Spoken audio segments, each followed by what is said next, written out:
चलिए, good morning आप सभी को। आज के इस नए क्लास में, जिसमें ये हमारा तीसरा क्लास है, जिसमें हम पढ़ने वाले हैं प्रश्नावली 1.1 के दूसरे प्रश्न से, है ना। हमने पहला प्रश्न जो है वह इससे पहले वाले वीडियो में कवर कर लिया। वो बहुत ही सारा प्रश्न था उसमें, ठीक है, पहले में ही, तो उसमें एक ही वीडियो में ही हमने कवर किया था। ये हमारा दूसरा है, दूसरा यानी कि चलिए दूसरे प्रश्न को देखिए। तो दूसरा प्रश्न, निम्नलिखित समुच्चयों के सभी अवयवों को सूचीबद्ध कीजिए। देखिए, कहीं पर भी सूचीबद्ध किया जाए, है ना, और इस प्रकार के रूप में दिया गया है, ठीक है, तो उसको हमें किस में बदलना है? रोस्टर रूप में बदलना है ना। तो देखिए, 3 हमें क्या दिया हुआ है, यहाँ पर प्रश्न दिया हुआ है, जो कि क्या है, ये सभी सेट बिल्डर फॉर्म में है ना। हमने 2 तरीके से मेथड देखे हैं सेट के, एक तो सेट बिल्डर फॉर्म और एक होता है हमारा रोस्टर या टेबुलर फॉर्म, है ना। तो हमें क्या बोल रहा है कि जो भी दिया गया समुच्चय है उसको रोस्टर रूप में व्यक्त कीजिए। तो देखिए, सबसे पहले को हम लिखते हैं हल नंबर 1 या सॉल्यूशन नंबर 1। गिवन क्या है हमें, तो जो भी दिया है उसको लिख लेना। ए बराबर क्या दिया हुआ है, x, और x को क्या बोल रहा है, x एक विषम प्राकृत संख्या है, विषम प्राकृत संख्या है, ठीक है। अब देखिए, विषम प्राकृत संख्याएं क्या क्या होती है, तो उसको बनाते जाओ। 1 होता है हमारा, 3 होता है, 5 होता है, 7 होता है ना। ऐसे चलते चलते कहाँ तक चले जाते हैं, अनंत तक चले जाते हैं। तो ये हमारा क्या हो गया, रोस्टर फॉर्म में हो गया। ये क्या हो गया हमारा, रोस्टर फॉर्म हो गया, ठीक है। और इसी में बदलने के लिए बोला था, तो ये हमारा क्या हो जाएगा, आंसर हो जाएगा। चलिए, इसी प्रकार दूसरे को देखिए। तो दूसरा क्या बोल रहा है, b बराबर दिया हुआ है ना। तो जो भी दिया है उसको लिख लो, दिया है करके, यानी कि गिवन एक हमें दिया हुआ है, क्या दिया हुआ, b, है ना।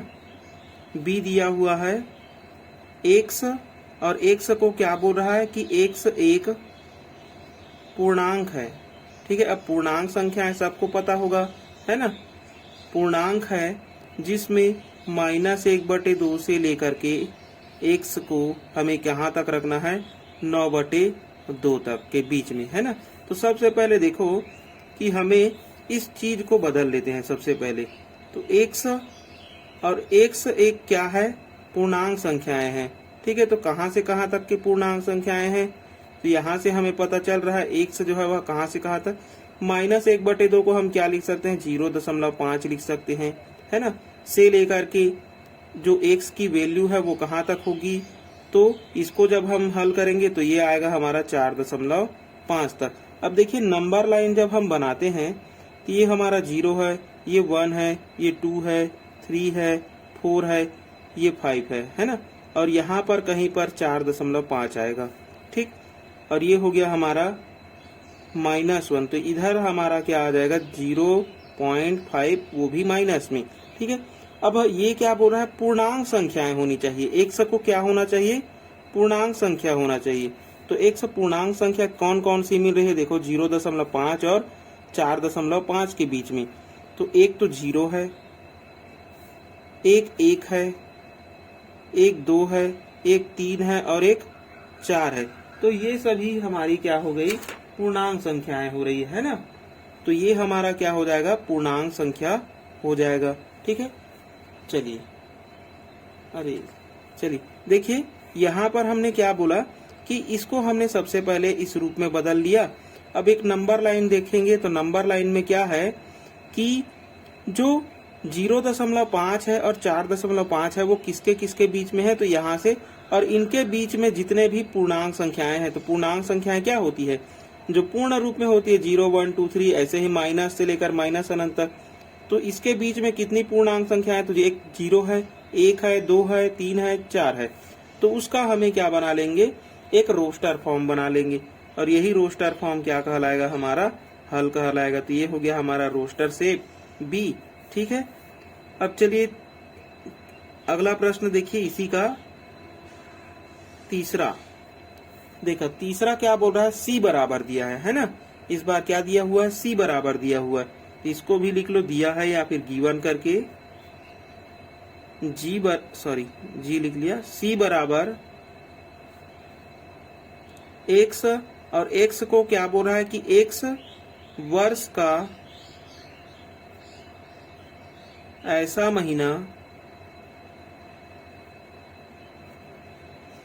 महीना है जिसमें 31 दिन होते हैं, 31 दिन नहीं होते, ये बोल रहा है ना, तो नहीं होते।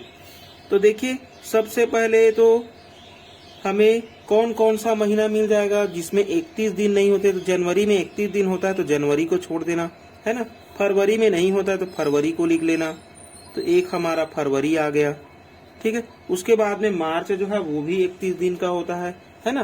फिर अप्रैल आ जाएगा, तो अप्रैल क्या होगा हमारा, 30 दिन का होगा, तो अप्रैल को लिख लेंगे, ठीक है। फिर क्या आ जाएगा, अप्रैल के बाद में मई आएगा, तो मई भी 31 दिन का होता है, तो मई को नहीं लिखेंगे हम लोग, किसको लिख लेंगे, जून को लिख लेंगे, है ना। तो जून में क्या होता है, 30 दिन होता है, तो लिख लिए जून को। जुलाई भी 31 दिन का होता है, अगस्त भी 31 दिन का होता है ना। तो जुलाई अगस्त तो 31 दिन का हो गया। अगस्त के बाद में आ गया सितंबर, तो सितंबर हमारा 30 दिन का होता है, तो इसको भी लिख लेंगे सितंबर। सितंबर के बाद में अक्टूबर जो है वह 31 दिन का होता है, उसको छोड़ देंगे, है ना। फिर अक्टूबर के बाद में आ जाएगा हमारा नवंबर, ठीक है। और नवंबर के बाद में जो दिसंबर होता है वो भी 31 दिन का होता है ना। तो 30 दिन वाले कौन कौन से महीने मिल जाएंगे हमें, फरवरी, अप्रैल, जून, सितंबर और नवंबर। ये सभी क्या होते हैं हमारे 30 दिन या उससे कम होते हैं ना। फरवरी 30 दिन का होता है, अप्रैल 30 दिन का होता है, जून 30 दिन का होता है, सितंबर 30 दिन, नवंबर 30 दिन, है ना, ठीक है। सॉरी, फरवरी 30 दिन नहीं, फरवरी क्या होता है, एक तो 28 दिन का होता है और चौथे वर्ष में क्या होता है 29 दिन होता है, तो ये 28-29 होता है, बाकी सभी क्या होते हैं 30-30 दिन के होते हैं, ठीक है। तो ये सभी हमारे क्या हो गए, एक समुच्चय में बंध गए, तो ये हमारा क्या हो जाएगा, आंसर हो जाएगा, ठीक है। चलिए अब देखिए अगला प्रश्न, देखिए तीसरा नंबर प्रश्न। तीसरा नंबर प्रश्न क्या दिया हुआ है यहाँ पर, जो भी समीकरण दिया है ना, समीकरण x square plus 5x plus 6 बराबर 0 का हल रोस्टर रूप में लिखे। यानी कि हमें किस रूप में लिखना है, रोस्टर फॉर्म में लिखना है, ठीक है। इसी रूप में हमें क्या बदलना है इसको। तो सबसे पहले ये समीकरण हल करेंगे, इसके जो भी वैल्यू आएंगे एक्स के, उसको हमें क्या लिख लेना है, रोस्टर रूप में लिख लेना है।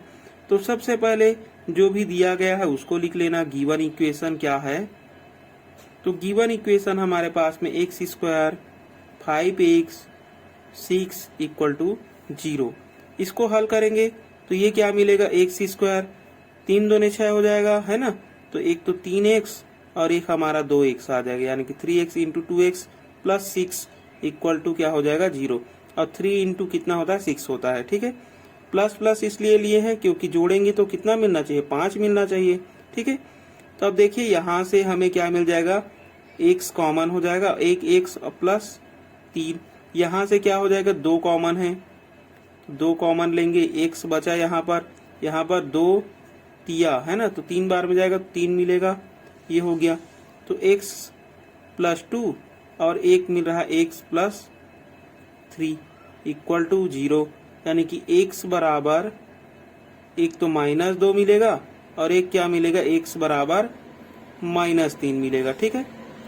तो चलिए देखिए x के 2 वैल्यू मिल रहा है और इसको हमें क्या लिखना है, रोस्टर रूप में लिखना है, ठीक है। इसलिए जो रोस्टर फॉर्म होगा, रोस्टर फॉर्म, तो हम एक सेट मान लेंगे, सेट a बराबर, और a में इन दोनों को रख लेंगे, एक तो -2 मिला और एक क्या मिला है, -3 मिला है, ठीक है। और यही क्या हो जाएगा, हमारा आंसर हो जाएगा, ठीक है। या फिर -3 -2 आप कुछ भी लिख सकते हैं, ठीक है। चलिए सेम टू सेम प्रश्न दिया हुआ है तीसरे का दूसरा, ठीक है। इस प्रश्न को मैं हल नहीं कर रहा हूं क्योंकि सेम टू सेम है, इसको आप स्वयं करके देख सकते हैं, ठीक है। तो इसको मैं छोड़ देता हूं। आगे चलते हैं अगले प्रश्न पे।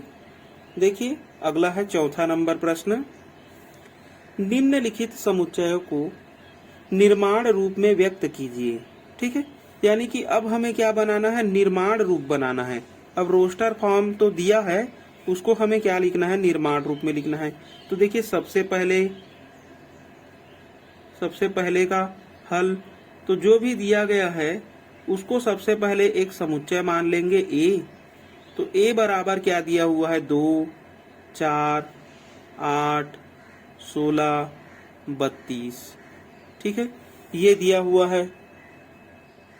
तो देखो ये किस रूप में दिख रहा है, तो दो का गुणा करेंगे। देखिए मान लेते हैं कि एन है, एन बराबर क्या होगा, 1 2 3 ऐसे चलेगा।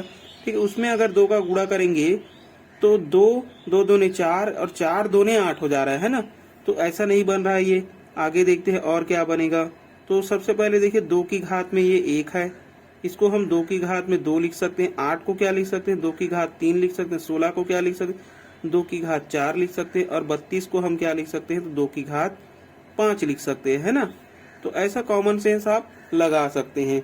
देखिए तो यहाँ से पता चल रहा है कि ये एक क्रम में है और नीचे क्या है, 2 2 2 2 है। तो हम इसको किस रूप में लिखना है, निर्माण रूप में। ठीक है, तो देखिए ए बराबर क्या हो जाएगा हमारा, ए बराबर एक्स को एक ऐसा समुच्चय मान लेंगे जिसमें जो ये एक्स है ना, वो कैसा होगा, 2 और एक्स की घात में क्या है, देखिए 2 और एक्स की घात में 2 की घात में हम एक्स लिख लेंगे और एक्स को बताएंगे क्या, तो एक्स एक नेचुरल नंबर है, यानी कि प्राकृत संख्या है। ठीक है, प्राकृत संख्या है। ठीक है, एक्स को हमने क्या बता दिया, प्राकृत संख्या बता दिया। देखिए यहाँ पर क्या है, आप इसको एन भी ले सकते हैं ना, एक्स लो या फिर एन लो। चलो एन ले लेते हैं, तो एन क्या हो जाएगा, एन हमारा एक प्राकृत संख्या हो जाएगा। ठीक है, और प्राकृत संख्या कहाँ से स्टार्ट होता है, 1 2 3 4 5 जहां तक ले सकते हैं। तो एक एन जो है वह एक प्राकृत संख्या है। अब इसको और आगे भी बढ़ा सकते हैं, जो एन का जो मान है वो है ना 1 से लेकर के 5 तक है, ऐसा भी आप लिख सकते हैं। तो इसको आगे बढ़ाएंगे तो हम क्या लिखेंगे, देखिए एक्स और एक्स को छोड़ो, इसको एन बनाया है ना, तो एन ही रहने दो। ठीक है, तो एन और एन को हम क्या बता रहे हैं, देखो एन और एन जो है वह एक प्राकृत संख्या है, एक प्राकृत संख्या है। और एन का मान कहां से कहां तक है, तो एन का मान जो है वह देखिए एन का मान 5 और 5 से छोटा होना चाहिए, है ना, क्योंकि 5 और 5 से छोटा तो ये हो जाएगा 5 और 5 से छोटा। ठीक है, एन का मान एक तो बराबर में 5 आने चाहिए या फिर उससे छोटे। तो उससे छोटे हम कहाँ तक जा सकते हैं, प्राकृत संख्या में।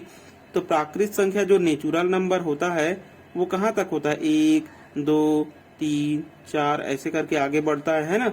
इसी को हम क्या कहते हैं, प्राकृत संख्या कहते हैं, गिनती के सभी नंबर को। तो 5 से छोटे कितने नंबर मिलेंगे, 1 2 3 4 और एक स्वयं 5। तो n बराबर 5 और उससे छोटा। ठीक है, तो छोटा और बराबर 5 लिख लेंगे। अब सेम टू सेम प्रश्न दूसरा है जिसको आप स्वयं घर में बना सकते हैं। देखिए यहाँ पर क्या दिया हुआ है, 1 की घात में 2, 2 की घात में 2, 3 की घात में 3, 3 की घात में 2, है ना, 4 की घात में 2, ऐसे ही करते करते 10 की घात में 2, यानी कि स्क्वायर वाला है। तो इसको आप ऐसा लिख सकते हैं, है ना। चलिए देखिए पांचवा प्रश्न, निम्नलिखित समुच्चयों के सभी अवयवों यानी जो भी सदस्य है उसको सूचीबद्ध कीजिए। यानी कि फिर से रोस्टर फॉर्म में लिखने के लिए बोल रहा है। तो जो भी दिया गया है तो मैं गिवन नहीं लिखता हूँ, डायरेक्ट इसी को हल मान लेता हूँ, है ना। तो देखिए यहाँ पर जो भी दिया गया है उसको हम क्या लिखना है, रोस्टर रूप में लिखना है। तो हम बोल देते हैं कि ये हमारा रोस्टर फॉर्म है, रोस्टर फॉर्म ए। और एक्स क्या है, तो एक्स की जगह में एक पूर्णांक संख्या है जो 6 और 10 के बीच में है। ठीक है, तो देखो 6 और 10 के बीच में क्या क्या मिलेंगे, ये हो गया हमारा 6 7 8 9 और ये हो गया 10। अब देखिए 6 को नहीं लेना है ना, क्योंकि x का जो वैल्यू है वो क्या होना चाहिए, 6 से बड़ा होना चाहिए और 10 से छोटा होना चाहिए। तो ये सारे x के मान होंगे हमारे, ये क्या होंगे x के मान होंगे। तो x के मान क्या क्या मिलेंगे, 7, 8 और 9। ठीक है, तो ये हमारा क्या हो गया, रोस्टर फॉर्म हो गया। ठीक है, नंबर सिस्टम से हमें पता है कि x का मान जो है वह क्या है 6 और 10 से क्या है छोटा है। तो x के कौन कौन से मान मिल रहे हैं हमें, 7, 8 और 9। अब देखिए मैंने 6 को और 10 को क्यों छोड़ा, क्योंकि यदि यहाँ पर बराबर का चिन्ह दिया रहता तो x बोलता है कि 6 को भी लो, और उस यहाँ पर क्या बोल रहा है कि x का मान जो है वह 6 से बड़ा है ना। तो 6 से बड़ा है मतलब 6 को नहीं लेना है, 6 को छोड़कर चलना है। अगर बराबर दिया रहता तो 6 है और 6 से बड़ा भी है ऐसे बोलता। तो वैसे ही 10 है तो बोला नहीं है, 10 से छोटा ही बोला है, तो 10 से छोटे वाले अंक लेकर के चलेंगे। ठीक है, तो हमारा जो आंसर है वो क्या मिल गया हमें, 7, 8 और 9 के रूप में मिल जाएगा। ठीक है, देखिए चलिए अगला जो प्रश्न है इसी का दूसरा प्रश्न, ये क्या बोल रहा है कि a बराबर x, और x जो है वह वर्ष का एक ऐसा महीना है जिसमें 30 दिन होते हैं। तो इसको आप लोग स्वयं बना सकते हैं, है ना। तो ये भी आपके लिए क्या है, होमवर्क है। ठीक है, सेम टू सेम हमने प्रश्न इसके बनाए थे। अब x का ऐसा महीना जिसमें केवल 30 दिन वाले लेना है ना। तो इसमें कौन कौन से हमें छोड़ देने हैं, तो हमें छोड़ने हैं एक तो 31 दिन वाले को छोड़ देना, ठीक है, और एक क्या छोड़ना है 28 दिन वाले को, यानी कि 28 या 29 दिन के जो फरवरी महीना है उसको भी छोड़ देना। तो इन दोनों को आप क्या करेंगे, छोड़ देंगे। ठीक है, तो इन दोनों को आप छोड़ देंगे और जो बाकी बचेंगे उन सभी का एक समुच्चय बनाएंगे a बराबर। तो वो क्या हो जाएगा हमारा 30 दिन वाले समुच्चय बन जाएंगे। अब इसका समुच्चय क्यों बन रहा है, तो देखिए महीने का जो महीने हैं, है ना, महीना हो गया या फिर जो भी दिन होते हैं वो सभी के लिए एक समान होते हैं, है ना। 12 महीने हैं तो 12 महीने ही रहेंगे। अगर जनवरी में 31 दिन है तो जनवरी में 31 दिन ही रहेगा, किसी के लिए बदलेगा नहीं, है ना।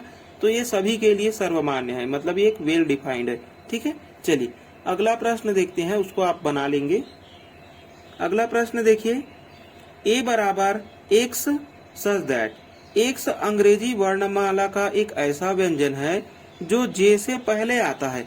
यानी कि एक समुच्चय बनाना है हमें, क्या बनाना है, अंग्रेजी वर्णमाला का एक व्यंजन है।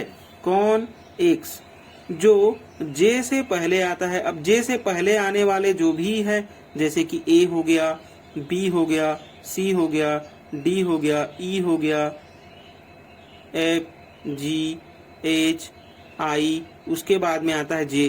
तो हमें j को छोड़ देना है और बाकी जो बचे हैं उनमें से किसको लेना है, हमें व्यंजन को लेना है। ठीक है, तो हम इसका क्या बनाएंगे, सेट a बराबर, इसको हम किस रूप में लिख रहे हैं, तो रोस्टर रूप में। ठीक है, रोस्टर फॉर्म। तो सेट a का रोस्टर फॉर्म क्या मिलेगा, a बराबर, देखिए कौन कौन से व्यंजन आ रहे हैं। तो एक तो हमारा b आ रहा है, b को लिख लो। एक c आ रहा है, एक d आएगा, e वॉवेल है तो इसको छोड़ देंगे, इसको भी हमने छोड़ दिया। f, g और क्या आ जाएगा, h आ जाएगा, i को भी छोड़ देंगे, ये भी वॉवेल है। और उसके बाद में आ गया j। तो यहाँ पर j को नहीं लेना है क्योंकि बोला है j से पहले, है ना, j से पहले आते हैं, तो j को हम क्या कर देंगे, छोड़ देंगे। ठीक है, उसके बाद में जो भी सेट बन गया है वही हमारा क्या हो जाएगा, आंसर हो जाएगा। ठीक है, तो यहाँ पर कौन कौन से मिले हमें, B, C, D, F, G, H। ठीक है, तो ये हमारा क्या हो गया, समुच्चय हो गया। अगला प्रश्न देखिए, छठवां प्रश्न, और छठवां इस प्रश्नावली का लास्ट प्रश्न है ना। देखिए ध्यान से समझिए, और ये एक बहुत ही इम्पोर्टेंट प्रश्न है। ठीक है, ये एग्जाम में पूछा जा चुका है। ठीक है, चलिए NCERT का भी है, और देखिए NCERT क्वेश्चन है ये, समुच्चय दिया हुआ है इस रूप में को समुच्चय निर्माण के रूप में लिखना है। किस रूप में लिखना है बोल रहा है, समुच्चय निर्माण रूप में। ठीक है, तो सबसे पहले हमें जो भी दिया है उसको लिख लेंगे। गिवन क्या है, एक सेट है a बराबर, मान लेते हैं 1/2, 2/3, 3/4, 4/5, 5/6 और ये हो गया 6/7। ठीक है, अब इसका हमें क्या बनाना है, समुच्चय निर्माण विधि। चूंकि क्या बनाना है, समुच्चय निर्माण विधि। ए का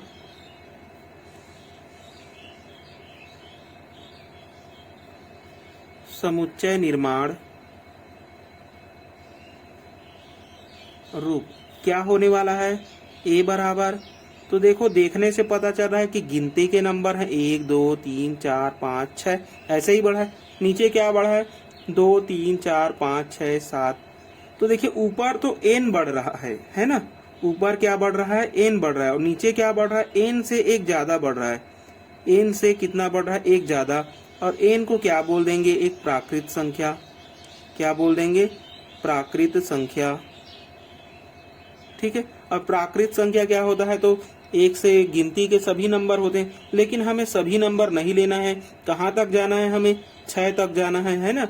तो n का जो मान है वो क्या होना चाहिए, छोटा होना चाहिए, किससे, 6 से, और 6 भी तो होना चाहिए। तो n का मान 6 भी रखेंगे और उससे छोटा भी रखेंगे। ठीक है, तो देखिए यहाँ पर n का मान जो है वह 6 और 6 से छोटा रख रहे हैं।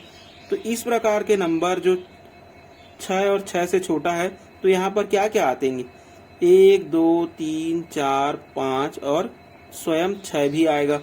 1 रखेंगे ऊपर में तो 1 आएगा, नीचे में 1 रखेंगे तो 1 + 1 क्या हो जाएगा, 2 हो जाएगा, तो ये आया हमारा। ऐसे ही जब 2 रखेंगे तो ऊपर में आ गया 2, और नीचे में जब 2 रखेंगे तो 2 + 1 क्या हो जाएगा, 3। ऊपर में 3 रखेंगे तो ऊपर में 3 आया, नीचे में 3 और 1 4 हो जाएगा। तो ये हमारा क्या हो गया, एक समुच्चय निर्माण रूप में आ गया है। ठीक है, सेट बिल्डर फॉर्म में आ गया है। ठीक है, तो ये था हमारा प्रश्नावली का 6वां प्रश्न। ठीक है, आई होप सभी प्रश्न जो है वह आपको समझ में आ गया होगा, और जो मैंने होमवर्क दिए हैं 2-3 क्वेश्चन मैंने छोड़े हैं, उसको आप स्वयं बना लेंगे, है ना। उसमें कोई दिक्कत नहीं है, बहुत ही सिंपल होता है इसका क्वेश्चन। चलिए, तो आज के क्लास को इतना ही रखते हैं। कल हम इसके समुच्चय के अब प्रकार के बारे में पढ़ेंगे, है ना, यानी कि समुच्चय के कितने प्रकार होते हैं, कौन कौन से प्रकार होते हैं, फिर उससे संबंधित क्वेश्चन पढ़ेंगे। ठीक है, देखिए मैं एक आप लोगों को बता देता हूँ कि n को ही हम क्या बोलते हैं, प्राकृत संख्या बोलते हैं, है ना। अगर किसी को नहीं पता होगा तो वो देख लेंगे। n को हम प्राकृत संख्या कहते हैं, नेचुरल नंबर कहते हैं। ठीक है, नेचुरल नंबर। और नेचुरल नंबर क्या होता है, तो 1 से चलता है और 2 के रास्ते 3 होते हुए कहाँ तक चला जाता है, इनफाइनाइट तक चला जाता है। इसी को हम क्या बोलते हैं, प्राकृत संख्या या फिर नेचुरल नंबर, जिसको n से दर्शाया जाता है। ठीक है, ऐसे ही प्राकृत संख्या के बाद में पूर्णांक संख्या होता है, i। क्या होता है, पूर्णांक संख्या। पूर्णांक संख्या को हम क्या बोलते हैं, इंटीजर। ठीक है, इंटीजर बोलते हैं।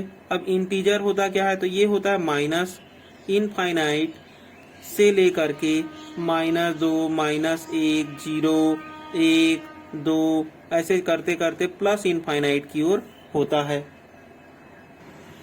देखो ये हो गया हमारा पूर्णांक संख्या, और इसी में ये i हो गया, और इसी में अगर पॉजिटिव बोलेगा यानी कि धनात्मक पूर्णांक बोलेगा, ठीक है, धनात्मक पूर्णांक संख्या बोलेगा। ठीक है, जिसको हम i+ से डिनोट करते हैं।